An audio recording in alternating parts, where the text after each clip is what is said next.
Sebelum nonton videonya, jangan lupa subscribe channel kita ya.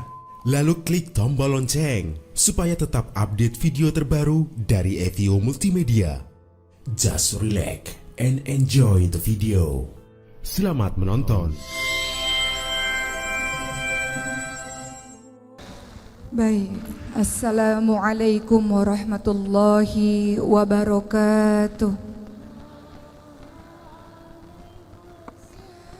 Alhamdulillahi rabbil alamin, wabihi nasta'in ala umuri dunya waddin, wassalatu wassalamu ala ashrafil anbiya'i wal mursalin, wa ala alihi wa sahbihi ajma'in, amma ba'd. Rabbi shrah li sadri wa yassir li amri wahlul 'uqdatam min lisani yafqahu qawli. Apa kabar teman-teman sekalian?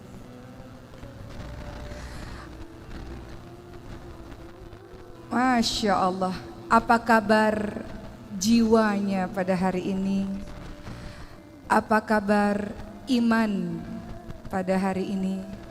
Sudahkah terisi dengan membaca ayat suci Al-Quran di qiyamu lail malam atau di pagi hari tadi? Apakah sudah di-charge keimanannya dengan senantiasa banyak berinteraksi dengan Al-Quran di hari ini? Teman-teman sekalian, ada banyak kisah mengenai para sahabat-sahabat Nabi yang berhijrah di jalan Allah Subhanahu wa taala. Membicarakan mengenai hijrah, mungkin di kepala kita langsung teringat tentang kisahnya Umar bin Khattab radhiyallahu anhu. Mungkin teringat akan kisahnya Mus'ab bin Umair radhiyallahu anhu. Mungkin teringat akan kisahnya Sa'ad bin Abi Waqqas radhiyallahu anhu. Atau mungkin dengan sahabat-sahabat lain. Namun hari ini saya ingin menceritakan sebuah kisah seorang tokoh yang sangat menginspirasi kita dalam proses hijrahnya yang sangat luar biasa. Namanya adalah Abdurrahman bin Auf radhiyallahu anhu. Mengenal kata Abdurrahman bin Auf, yang ada di kepala kita adalah seorang konglomerat yang sangat kaya raya. Abdurrahman bin Auf lahir 10 tahun setelah kelahiran Rasulullah SAW dan termasuk di antara salah satu sahabat Rasul yang paling awal masuk ke dalam agama Islam atau kita kenal dengan nama As-Sabiqunal Awwalun. Bersamaan dengan sahabat-sahabat lainnya lewat tangan atau lewat dakwah dari Abu Bakar As-Siddiq radhiyallahu anhu. Beberapa orang yang termasuk dalam golongan As-Sabiqunal Awwalun atau yang termasuk golongan orang-orang yang pertama kali masuk Islam selain Abu Bakar As-Siddiq radhiyallahu anhu, selain Khadijah binti Khuwailid radhiyallahu anha, selain Ali bin Abi Thalib, selain Zaid bin Harithah, selain Ummu Aiman, juga sahabat-sahabat lain seperti Abdurrahman bin Auf, Talhah bin Ubaidillah, Sa'ad bin Abi Waqqas, Abu Ubaidah bin Jarrah, dan masih banyak lagi. Bagaimanakah kisah Abdurrahman bin Auf menginspirasi hidup kita teman-teman sekalian? Ketika beliau pada akhirnya memasuki agama Allah Subhanahu wa taala, berhijrahnya secara kafah, secara menyeluruh. Tidak berhijrah secara setengah-setengah. Tidak mengambil ini aku mau lakukan, ini aku tidak mau lakukan, tidak. Beliau berhijrah bersama dengan beberapa sahabat lainnya ke Habasyah, sampai kemudian beliau berhijrah menuju ke kota Yathrib, Madinah pada tanggal atau tahun 13 kenabian. Proses hijrah inilah yang menginspirasi hidup kita. Beliau kaya raya luar biasa. Harta kekayaan sangat banyak. Namun ketika beliau hendak menuju ke Yathrib Madinah, orang-orang kafir Quraisy menghadang Abdurrahman bin Auf dengan mengatakan, engkau boleh pergi untuk menuju ke Yathrib Madinah, tapi seluruh hartamu akan kami rampas. Atau engkau tinggal di kota Madinah, engkau tetap hidup dengan kekayaanmu yang berlimpah ruah. Maka tentu saja apa yang dikatakan oleh Abdurrahman bin Auf, tentu aku akan tetap pergi berhijrah walaupun aku menjadi jatuh miskin sekalipun. Hal ini juga ditanyakan kepada para keluarga dan istri dari Abdurrahman bin Auf. Kalau kalian mau menuju ke Madinah, kalian jatuh miskin, seluruh harta kami ambil. Tapi kalau kalian tetap berada di kota Mekah dengan agama lama kalian, kalian bisa hidup enak seperti ini. Sayangnya keluarga dan istri Abdurrahman bin Auf hendak tetap tinggal di kota Mekah. Sehingga Abdurrahman bin Auf pergi menuju ke Yathrib Madinah tanpa istri dan keluarganya. Kehilangan harta kekayaan yang banyak, kehilangan istri dan keluarganya, pergi demi kecintaannya kepada Allah dan Rasulnya, pergi untuk membuktikan hijrahnya memang secara kafah, secara menyeluruh. Pergi ke Yathrib Madinah untuk membuktikan Allah dan Rasulnya lebih dicintai daripada yang lain-lainnya. Maka sampai di kota Yathrib Madinah dalam keadaan tidak memiliki harta. Hartanya adalah baju yang dipakainya saja. Kemudian Rasulullah mempersaudarakan antara orang-orang muhajirin, orang Mekah yang berhijrah, dengan orang-orang yang Yathrib Madinah atau kita sebut dengan orang-orang Ansor. Orang Ansor atau kaum Ansor yang paling kaya raya di Yathrib Madinah namanya adalah Sa'ad bin Rabi' al-Ansari radhiyallahu anhu. Kaya raya. Kemudian Sa'ad bin Rabi' radhiyallahu anhu mengatakan kepada Abdurrahman bin Auf, "Wahai Abdurrahman, hartaku sangat banyak dan aku punya 2 orang istri. Saya tahu kamu jatuh miskin dan sendirian. Oleh karena itu saya berikan setengah harta saya untuk menolongmu dan saya ceraikan 1 istri saya, istri yang baik, istri yang salihah. Tunggu masa iddahnya, setelah itu engkau bisa menikah dengannya untuk menemani hari-harimu." Apa yang dikatakan oleh Abdurrahman bin Auf dengan kebaikan yang diberikan oleh sahabat orang Ansor ini? Apa jawaban beliau? Semoga Allah memberkahi dirimu, semoga Allah berkahi hartamu, semoga Allah memberkahi keluargamu. Cukup tunjuki saja kepada saya di mana jalan menuju ke pasar. Beliau menghargai kebaikan yang telah diberikan oleh Sa'ad bin Rabi', tapi beliau tidak ingin bergantung kepada orang lain. Beliau ingin berdiri di atas kakinya sendiri. Maka kemudian beliau menuju ke pasar, ke pusat bisnis yang ada di kota Madinah. Dan beliau mulai berdagang tanpa modal.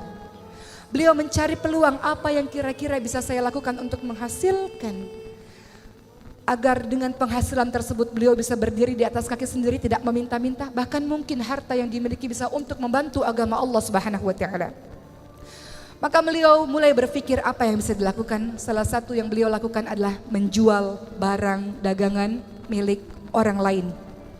Dan tak perlu waktu yang sangat lama, Abdurrahman bin Auf diberikan kelebihan oleh Allah, apapun yang disentuhnya seolah-olah bisa berubah menjadi emas, saking hebatnya beliau dalam berdagang. Maka dalam waktu yang cepat Abdurrahman bin Auf bisa mengembalikan pundi-pundi kekayaannya karena keahlian bisnis yang sangat luar biasa. Dengan kerja keras, dengan ketekunan, dengan kejujuran, Allah mengembalikan harta Abdurrahman bin Auf lewat jalur perdagangan. Dengan harta yang semakin hari semakin banyak, Abdurrahman bin Auf memberikan banyak hartanya di jalan Allah Subhanahu wa taala. Terkadang beliau berpikir dan ketakutan, harta kekayaan yang sangat banyak ini khawatir membuat beliau lama dihisap oleh Allah Subhanahu wa taala di hari akhir nanti. Maka beliau memberikan terus-menerus di jalan Allah Subhanahu wa taala harta yang dimilikinya itu. Niatnya ingin mengurangi harta, justru karena bersedekah pundi-pundi pahala terus mengalir dan pundi-pundi rezeki keuntungan perdagangan terus semakin banyak. Pernah pada suatu ketika terjadi sebuah perang Tabuk. Pada saat itu seluruh umat Islam datang untuk menuju ke perang Tabuk tersebut melawan orang-orang Romawi. Pada saat itu panen kurma sangat banyak sehingga kurma-kurma tidak laku terjual karena membusuk. Abdurrahman bin Auf ingin menolong teman-temannya, ingin menolong sahabat-sahabatnya. Maka beliau membeli seluruh kurma busuk yang tidak laku dijual tersebut untuk tujuan menolong. Maka apa yang Allah berikan kepada Abdurrahman bin Auf? Niat untuk mengurangi harta justru karena sodakoh. Tiba-tiba ada seorang pasukan dari negeri yang lain mengatakan, Abdurrahman bin Auf, kami mencari kurma busuk kemana-mana karena raja kami memerlukannya untuk obat. Kami beli dengan harga yang sangat tinggi. Ternyata mendatangkan keuntungan yang berlipat-lipat. Pernah pada suatu ketika saat Rasulullah SAW telah wafat, teman-teman sekalian. Pada suatu ketika di kota Madinah yang tenang, tiba-tiba debu naik ke atas langit, tiba-tiba terdengar gegap gempita yang sangat luar biasa sampai semua orang keluar dari rumah dan mengatakan, apa ini? Siapa yang datang? Kenapa terjadi heboh seperti ini, ramai seperti ini? Lalu seseorang berkata kepada Aisyah istri Rasul, itulah 700 kafilah dagang milik Abdurrahman bin Auf. 70 kendaraan yang seluruhnya berisi penuh barang dagangan emas-emas yang sangat banyak milik Abdurrahman bin Auf. Maka Aisyah pun mengatakan, saya teringat dengan perkataan Rasul, Abdurrahman bin Auf memang dijamin masuk syurga bersama dengan sahabat-sahabat lainnya. Namun ia masuk syurga dengan merangkak hartanya yang sangat banyak, membuat ia jalan merangkak menuju ke syurga Allah Subhanahu wa taala. Mendengar hal ini, maka Abdurrahman bin Auf sangat ketakutan karena Allah berikan harta yang banyak kepada dirinya, diberikan lagi harta-hartanya di jalan Allah. Bahkan Abdurrahman bin Auf pada saat itu memberikan setiap orang yang ikut dalam perang Badar 400 dirham setiap orang. Utsman bin Affan, orang yang kaya raya saja, menerima pemberian dari Abdurrahman bin Auf. Utsman bin Affan mengatakan, hartanya Abdurrahman bin Auf adalah berkah, hartanya adalah halal, dan ini adalah sebuah kebersihan, sebuah kesembuhan. Begitu kata Utsman bin Affan. Luar biasa kaya raya. Namun sodakohnya sangat luar biasa.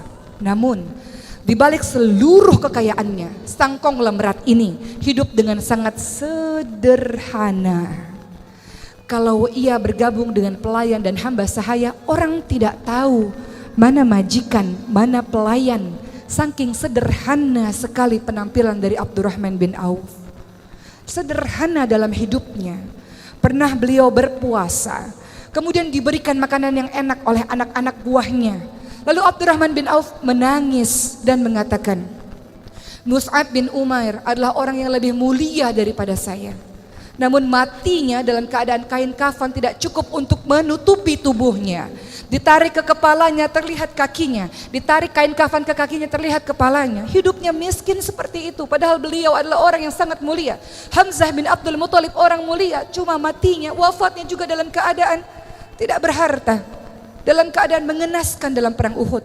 Rasulullah di detik-detik wafatnya juga bersama dengan keluarganya tidak pernah memakan makanan yang enak. Saya khawatir kebaikan ini disegerakan oleh Allah di dunia, kenikmatan ini disegerakan oleh Allah di dunia, sedangkan saya tidak tahu bagaimana kedudukan saya nanti di hari akhir. Jadi beliau menangis ketika harta kekayaan makanan enak diberikan di hadapannya, takut luar biasa.